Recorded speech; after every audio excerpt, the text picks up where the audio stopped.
Hi students, my self Manish Kumar और आप देख रहे हैं अपना favourite channel tricky chemistry by Manish sir. तो हेलो एल्केन और हेलो एल्कीन के चैप्टर में लास्ट क्लास में पढ़ने एल्किल हैलाइड बनाने के लिए जो एल्कीन होते हैं एल्कीन उनसे किस प्रकार एल्कीन बना सकते हैं उनका डिस्कशन किया था। और आज उसी चेन को आगे बढ़ाते हुए कि जो एल्कोहल होते हैं एल्कोहल उनसे एल्किल हैलाइड कैसे बनाए जा सकते हैं उसका डिस्कशन करेंगे। तो आप सबसे एक ही रिक्वेस्ट है कि आप वीडियो कंप्लीट देखें, क्योंकि कंप्लीट वीडियो देखने पर ही आपको वीडियो में दी गई पूरी जानकारी मिल पाएगी। ठीक है, और अगर चैनल पे फर्स्ट टाइम आप आए हैं तो चैनल को सब्सक्राइब करके बेल आइकन को प्रेस कर दीजिए। और अगर वीडियो आपको अच्छे लगते हैं तो इनको आप लाइक कीजिए और कमेंट कीजिए और ज्यादा से ज्यादा स्टूडेंट तक आप इनको शेयर कीजिए। ठीक है, तो ज्यादा टाइम वेस्ट नहीं करते हुए आज की क्लास को अपन स्टार्ट करते हैं। तो सबसे पहले आज की क्लास जो है उसमें अपन देखेंगे, जितनी भी रिएक्शन अपन देखेंगे वो देखेंगे कि एल्कोहल जो है ना उनसे किस प्रकार से एल्किल हैलाइड बनाए जा सकते हैं। तो यहाँ पर अलग अलग प्रकार की विक्रियाएं आएंगी। मैं यहाँ पर आपको बहुत सारी ट्रिक बताऊंगा, उन ट्रिक को आप जो है वो किसी भी रिएक्शन में आगे भी जब भी अपन रिएक्शन पढ़ेंगे तो किसी भी रिएक्शन में आप लागू कर सकते हैं। ऐसा नहीं है कि जो ट्रिक मैं यहाँ पर बताऊंगा वो केवल उसी रिएक्शन के लिए है। ठीक है, तो ध्यान से देखिएगा। तो सबसे पहले देखो एल्कोहल किसको बोलते हैं, तो वे यौगिक जिनमें एल्किल समूह के साथ OH हो, मतलब ऐसे भी हो सकता है कि OH बेंजीन रिंग के साथ हो। अगर बेंजीन रिंग के साथ हो तो उसको अपन बोलते हैं फिनोल, जो कि नेक्स्ट चैप्टर अपने पास एल्कोहल, फिनोल और ईथर ही है। ठीक है, तो आपको ये पता होना चाहिए कि एल्कोहल किसको बोलते हैं। एल्कोहल ओनली तब बोलेंगे जब वो बेंजीन रिंग के साथ डायरेक्ट OH नहीं लगा हुआ हो। ठीक है, ये तो हो गया एल्कोहल। अब अपन इसकी रिएक्शन देखेंगे तो कौन कौन सी रिएक्शन हो सकती है। तो पहली जो रिएक्शन हमारे पास है वो है हाइड्रोजन हैलाइडो के साथ। हाइड्रोजन हैलाइडो के साथ इनकी रिएक्शन कराते हैं एल्कोहल होगी। ठीक है, और हाइड्रोजन हैलाइड का जो मतलब होता है, हाइड्रोजन का मतलब H और हैलाइड का मतलब X, इसकी रिएक्शन कराई जाए ROH के साथ। ठीक है, तो सबसे पहली बात है इस अभिक्रिया में जो उत्प्रेरक होता है ना, उत्प्रेरक वो या तो होता है सांद्र H2SO4 या फिर जो उत्प्रेरक होता है वो होता है निर्जल ZnCl2। सबसे पहले इस अभिक्रिया की ट्रिक देखो। इस अभिक्रिया की जो ट्रिक है वो है कि किसी भी रिएक्शन में, ध्यान से सुनिएगा, किसी भी रिएक्शन में उत्प्रेरक है ना, उत्प्रेरक उसमें सांद्र आ जाए या निर्जल आ जाए। लेकिन निर्जल तो केवल ZnCl2 के साथ आए, सांद्र किसी के साथ भी आ जाए। जो सांद्र HCl आ गया, सांद्र H2SO4, सांद्र HNO3, सांद्र H3PO4, मतलब सांद्र किसी के साथ भी दिया आ जाए तो उस अभिक्रिया में हमेशा, मतलब सांद्र अगर आ गया तो उस अभिक्रिया में आपको H2O को हटाना है। तो इस अभिक्रिया की जो ट्रिक हो गई ना वो हो गई कि इस अभिक्रिया में H2O हटेगा। किसको देखकर पहचाना अपन ने, ये जो सांद्र और निर्जल है उनको देखकर। ठीक है, तो ऐसे इस तरीके से बॉक्स बना लेना इसका और इन पे भी टिक लगा लेना कि किससे अपन ने इसको पहचाना है। तो जिस भी अभिक्रिया में आपको सांद्र H2SO4 दिख जाए उसका आपका आंसर डायरेक्ट आ जाना चाहिए। क्या आंसर आ जाएगा, उसमें H2O हटेगा। ठीक है, अब देखो आपको बहुत आसानी हो गई कि H2O हटने के बाद सीधा ही क्या बच गया, RX, क्या बच गया, एल्किल हैलाइड। क्या बच गया, एल्किल हैलाइड। अब देखो इसमें दो इंपॉर्टेंट क्वेश्चन है जो वैसे तो नेक्स्ट चैप्टर में भी आएंगे। सबसे पहली चीज, अगर HX की जगह पे HCl हो, HX की जगह पे HCl हो और उत्प्रेरक के रूप में निर्जल ZnCl2 हो। क्या हो, अगर HX की जगह पे क्या हो, HCl और उत्प्रेरक के रूप में क्या हो, निर्जल ZnCl2, तो इन दोनों के मिश्रण को बोलते हैं ल्यूकास अभिकर्मक। तो ये क्वेश्चन पूछ सकते हैं आपसे कि ल्यूकास अभिकर्मक किसे कहते हैं। तो आपका जो आंसर होगा वो होगा सांद्र HCl और निर्जल ZnCl2 के मिश्रण को ल्यूकास अभिकर्मक कहते हैं। सांद्र HCl और निर्जल ZnCl2 के मिश्रण को ल्यूकास अभिकर्मक कहते हैं। ये तो बात हो गई पहली। दूसरी बात इसी से संबंधित बता रहा हूं मैं, फिर दूसरा पॉइंट भी बताएंगे। इसी से संबंधित जो है ना वो ये है कि आपके पास एल्कोहल जो है ना, एल्कोहल जैसे एल्किल हैलाइड प्राथमिक, द्वितीयक और तृतीयक होते हैं, उसी प्रकार एल्कोहल भी प्राथमिक, द्वितीयक और तृतीयक होते हैं। तो ये पूछा जाता है कि ल्यूकास अभिकर्मक की उपयोगिता क्या है। तो ल्यूकास अभिकर्मक के द्वारा एल्कोहलों का विभेदीकरण या परीक्षण किया जा सकता है। एल्कोहल को क्या कर सकते हैं, अलग अलग कर सकते हैं, मतलब ये पहचान सकते हैं कि एल्कोहल जो प्राथमिक है, द्वितीयक है या तृतीयक है। एल्कोहल के प्राथमिक, द्वितीयक या तृतीयक होने का पता कैसे लगा सकते हैं, ल्यूकास अभिकर्मक के द्वारा। ठीक है, तो बात समझ में आ गई। तो आपको अगर पूछ जाए कि ल्यूकास अभिकर्मक के प्रति एल्कोहलों की क्रियाशीलता का क्रम, ध्यान से सुन लेना, ये जो है ना, ये क्या लिखा हुआ है, ये लिखा हुआ है, आप इसकी हेडिंग जो डालेंगे ना वो डालेंगे ल्यूकास अभिकर्मक के प्रति एल्कोहलों की क्रियाशीलता का क्रम। ठीक है, तो ये क्रम आपके पास होगा। इसका मतलब क्या हुआ कि वे एल्कोहल जो ल्यूकास अभिकर्मक के साथ तुरंत सफेद अवक्षेप देते हैं, तुरंत सफेद अवक्षेप देंगे वो 3 डिग्री के होंगे। जो 5 मिनट में सफेद अवक्षेप देंगे वो 2 डिग्री के होंगे, और जो 5 मिनट के बाद, या फिर ऐसे बोल सकते हो 30 मिनट तक या उसके बाद अगर देते हैं। वैसे तो आपको इन दोनों का पता लग गया, तो बचा हुआ कौन सा होगा, प्राथमिक ही होगा। ठीक है, ये बता दिया ल्यूकास अभिकर्मक किसे कहते हैं। ये क्रम किसका था, ल्यूकास अभिकर्मक के प्रति एल्कोहलों की क्रियाशीलता का क्रम। ठीक है, तो एल्कोहल जो है उनकी क्रियाशीलता का क्रम हो गया ये। नेक्स्ट जो पॉइंट अपने पास है वो है, ये तो बात होगी इसकी। अब इस HX है ना, HX उसकी जगह पे जनरली HF तो लेते नहीं है। मैंने पहले बताया था कि F की विद्युत बहुत ज्यादा होती है, प्रबल बंध बनाता है वो। तो मान लो ये 3 दे रखे हैं, अब इनमें से कहा गए कि HCl से रिएक्शन करा रहे हैं, HBr से रिएक्शन करा रहे हैं और HI से रिएक्शन करा रहे हैं। ठीक है, किसमें रिएक्शन फास्ट होगी, तो देखो H तो कॉमन है सब में, किसी वर्ग में ऊपर से नीचे जाने पर क्रियाशीलता बढ़ती है।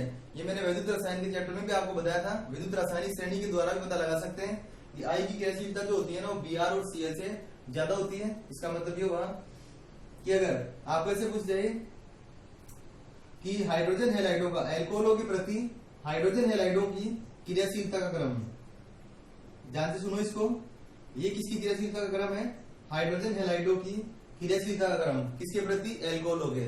तो इसकी जो हेडिंग होगी ना वो होगी एल्कोहलों के प्रति एल्किल हैलाइडों की क्रियाशीलता का क्रम या बढ़ता हुआ क्रम।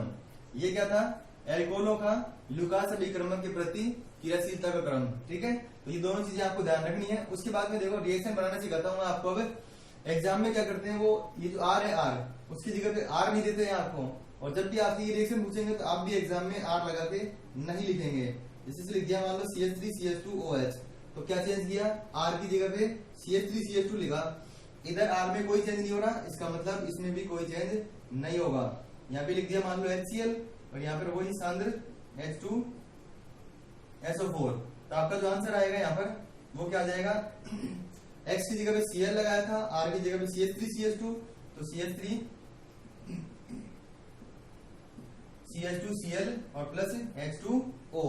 तो ये वही अपने पास एल्कोहलों से फर्स्ट रिएक्शन, मतलब हाइड्रोजन हैलाइडों के द्वारा किस प्रकार से जो है ना एल्किल हैलाइड बनाए जा सकते हैं। ठीक है, बात समझ में आ गई होगी, आपने नोट भी कर लिया होगा इसको। इसकी जो लैंग्वेज है वो आप इस तरीके से लिख सकते थे, एल्कोहलों की अभिक्रिया हाइड्रोजन हैलाइडों के साथ सांद्र अम्लों या सांद्र H2SO4 या निर्जल ZnCl2 की उपस्थिति में कराने पर एल्किल हैलाइड प्राप्त होते हैं या एल्किल हैलाइड बनते हैं। ठीक है, नेक्स्ट रिएक्शन थी वो थी इसके अंदर कि फास्फोरस के हैलाइडों से, किससे, फास्फोरस के हैलाइडों से। तो फास्फोरस के जो हैलाइड होते हैं वो दो होते हैं, एक तो होता है PX3 और एक होता है PX5। X की जगह पे मैंने यहाँ पे Cl लिख दिया है, तो PCl3 और PCl5 हो गए, एक तरह से PCl3 और PCl5 हो गए। फिर ध्यान से सुनो, जिस भी रिएक्शन में PCl3 आ जाए, मैं ये नहीं बोल रहा हूँ एल्कोहल के साथ PCl3 आ जाए, जिस भी रिएक्शन में आ जाए उसमें जो एक आंसर होगा वो होगा H3PO3, जिसको बोलते हैं फास्फोरस अम्ल। जिस भी रिएक्शन में PCl5 आ जाए उसमें आंसर होगा वो होगा POCl3, फास्फोरस ऑक्सीक्लोराइड। ठीक है, जिस भी रिएक्शन में PCl3 आ जाए उसमें आप H3PO3 लिखेंगे, जिस भी रिएक्शन में PCl5 आ जाए उसमें POCl3 लिखेंगे। ठीक है, अब बात समझ में आ गई होगी। अब देखो इसको है ना, इसको कैसे लिख सकते हो आप, इसको ऐसे लिख सकते हो POH का होल थ्राइस, इसको ऐसे लिख सकते हो। इससे क्या पता लग जाएगा कि OH कितने आ रहे हैं इसके अंदर 3, जबकि यहाँ पर कितने हैं 1। इसका मतलब इसको क्या करना पड़ेगा, 3 करना पड़ेगा। तो R के साथ Cl जुड़ेगा, 3 R है और 3 Cl है, तो RCl जो कितने बन जाएंगे इसके अंदर 3। इसमें देखो अब एक P था एक O था, खत्म हो गए हैं। 5 Cl में से 3 यहाँ पर आ गए हैं, 2 Cl बच रहे हैं, तो एक अकेले R के साथ केवल एक ही Cl जुड़ सकता है, तो आंसर आ जाएगा RCl और प्लस में इधर जो आंसर आ जाएगा वो आ जाएगा HCl। ठीक है, तो ये ध्यान रखना है आपको कि PCl3 आ जाए तो क्या बनेगा, इसको बोलते हैं फास्फोरस अम्ल। क्या बोलते हैं इसको? फास्फोरस अम्ल बोलते हैं। और इसको बोलते हैं फास्फोरस ऑक्सीक्लोराइड। Phosphorus oxychloride. आपको एक पैटर्न याद रखना है कि मैं कुछ क्वेश्चन कराऊंगा अभी, उससे आपको पता लग जाएगा कि रिएक्शन जो है वो किस तरीके से आएगी। एग्जामिनर जो है ना वो केवल किसको चेंज कर सकता है? ये जो आर दे रखा है ना आर, उसको चेंज कर सकता है बस। PCl3 और PCl5 में Br लगा सकता है, I लगा सकता है, वो अलग चीज है। बाकी जनरली PCl Cl लगा के ही दिया हुआ होता है। तीसरी जो रिएक्शन आती है वो आती है सल्फर वाला यौगिक है एक, जिसको बोलते हैं थायोनिल क्लोराइड। क्या बोलते हैं? थायोनिल क्लोराइड, जिसका सूत्र होता है SOCl2। थायोनिल क्लोराइड से अभिक्रिया करवाएंगे और ये इस चैप्टर की जो पहली नेम रिएक्शन है वो है, जिसका नाम आपको याद रखना है डार्जन अभिक्रिया। डार्जन अभिक्रिया। अब देखो इन रिएक्शन में आपको ज्यादा कुछ लैंग्वेज लिखने की जरूरत नहीं होती। जैसे मान लो आप सोचो कि मैं इसको कैसे लिखेंगे, तो बिल्कुल सिंपल तरीके से लिख सकते हो कि जब एल्कोहलों की अभिक्रिया PCl3 या PCl5 के साथ कराई जाती है, जब एल्कोहलों की अभिक्रिया PCl3 या PCl5 के साथ कराई जाती है तो क्या प्राप्त होता है? Alkyl chloride. अगर आप ऐसे बोलोगे ना फास्फोरस के हैलाइड से करवाते हैं, तो आप क्या बोलोगे? Alkyl halide. फास्फोरस के हैलाइडों से बोलोगे तब तो एल्किल हैलाइड प्राप्त होगा, और अगर PCl3 PCl5 के लिए बोलोगे तो एल्किल क्लोराइड प्राप्त होगा। अब देखो इस अभिक्रिया में तो फिक्स है, अपन ने क्या कर दिया यहाँ पर क्लोराइड। तो इस अभिक्रिया की अलग अलग तरीके से क्वेश्चन आते हैं इसके अंदर। जितनी भी नेम रिएक्शन हो, आपके लिए एडवाइस है, जितनी भी नेम रिएक्शन है उनको बहुत ज्यादा आपको फोकस करके जो है पढ़ना है, क्योंकि इनमें से ज्यादातर क्वेश्चन आते हैं। ठीक है, तो देखिए अगर इसकी रिएक्शन करवाते हैं ROH प्लस SOCl2 के साथ, उत्प्रेरक के रूप में जो होता है वो होता है यहाँ पर पिरिडीन। कौन होता है उत्प्रेरक के रूप में? पिरिडीन। अब मैं बता रहा हूँ आपको कि SOCl2 किसी भी रिएक्शन में आ जाए, किसी भी रिएक्शन में आ जाए, तो आप जो आंसर एक लिखेंगे ना वो लिखेंगे SO2। तीर मैंने इसलिए लगाई कि SO2 गैसीय अवस्था में होता है। ठीक है, अब देखो एक सल्फर था खत्म, 2 ऑक्सीजन थे खत्म, 2 Cl है जिनमें से एक H के साथ और एक R के साथ। तो आंसर जो आएगा वो आएगा RCl और एक आंसर आएगा HCl। अगर HCl की आपसे अवस्था पूछी जाए तो HCl की भौतिक अवस्था जो है वो कौन सी होती है? गैस होती है, गैस। ये ध्यान रखना है आपको। ठीक है, तो देखो यहाँ पर पहला क्वेश्चन जो है वो है कि आपसे पूछ जाए कि शुद्ध एल्किल क्लोराइड बनाने की विधि का नाम लिखो। शुद्ध एल्किल क्लोराइड बनाने की विधि का नाम, तो आप आंसर देंगे डार्जन अभिक्रिया। दूसरा ये पूछ सकते हैं कि इस डार्जन अभिक्रिया में पिरिडीन की क्या भूमिका है? पिरिडीन की क्या भूमिका है? तो ज्यादातर स्टूडेंट इसका आंसर लिखेंगे उत्प्रेरक के रूप में काम में आ रहा है। ये ज्यादातर स्टूडेंट यही आंसर देंगे उत्प्रेरक के रूप में काम में आ रहा है, जो कि गलत आंसर है, क्योंकि उत्प्रेरक के रूप में सभी अभिक्रियाओं में काम में आता है जो तीर के ऊपर लिखा होता है। इसमें क्या विशेष चीज है? तो आप इसका आंसर देंगे कि इस अभिक्रिया में प्रयुक्त पिरिडीन जो SO2 और HCl का गैसीय मिश्रण है, SO2 और HCl के गैसीय मिश्रण का अवशोषण करता है। ठीक है, अगर पिरिडीन का सूत्र आप पता लगाना चाहते हो तो साइड में मैं बता देता हूँ इधर। तो पिरिडीन जो होता है उसका सूत्र ये होता है C5H5N। C5H5N इसको बोलते हैं पिरिडीन। ठीक है, तो इस अभिक्रिया को लैंग्वेज में लिखते तो कैसे लिखते हैं कि जब एल्कोहलों की अभिक्रिया थायोनिल क्लोराइड के साथ पिरिडीन की उपस्थिति में कराई जाती है तो एल्किल क्लोराइड प्राप्त होते हैं, तथा SO2 और HCl की गैसीय मिश्रण का अवशोषण कौन कर लेता है? पिरिडीन। इसलिए इस अभिक्रिया से प्राप्त एल्किल क्लोराइड जो है ना वो क्या होते हैं? शुद्ध होते हैं। इसका मतलब डार्जन अभिक्रिया शुद्ध एल्किल क्लोराइड प्राप्त करने की एक विशेष अभिक्रिया होती है। ठीक है, तो मुख्य रूप से अपने पास ये रिएक्शन होती है। लेकिन मैंने चौथा नंबर क्यों लगाया है? क्योंकि एक बार जो एग्जाम है ना उसके अंदर इस तरीके से दिया, इसकी कोई हेडिंग नहीं है, आप इसको नोट लगा के लिख सकते हो। ऐसे नोट लगा लिख देना। एग्जाम में एक बार इस तरीके से क्वेश्चन दे दिया और स्टूडेंट ने कहा कि सर आपने ये रिएक्शन कराई ली थी। ठीक है, तो देखो आप रिएक्शन को रटने की कोशिश करोगे तो आप ऐसे ही कहोगे कि सर आपने नहीं कराया, आप वो नहीं हुआ। आप जो इस रिएक्शन को आसानी से कर सकते हैं अगर आप जितनी बात मैंने अभी तक समझाई है वो समझ में आ गई हो तो देखो क्या करना है। ये जो H2SO4 है, ये वाला H2SO4, इसको आपको ये समझना है, देखना है कि H2SO4 तनु है कि सांद्र है।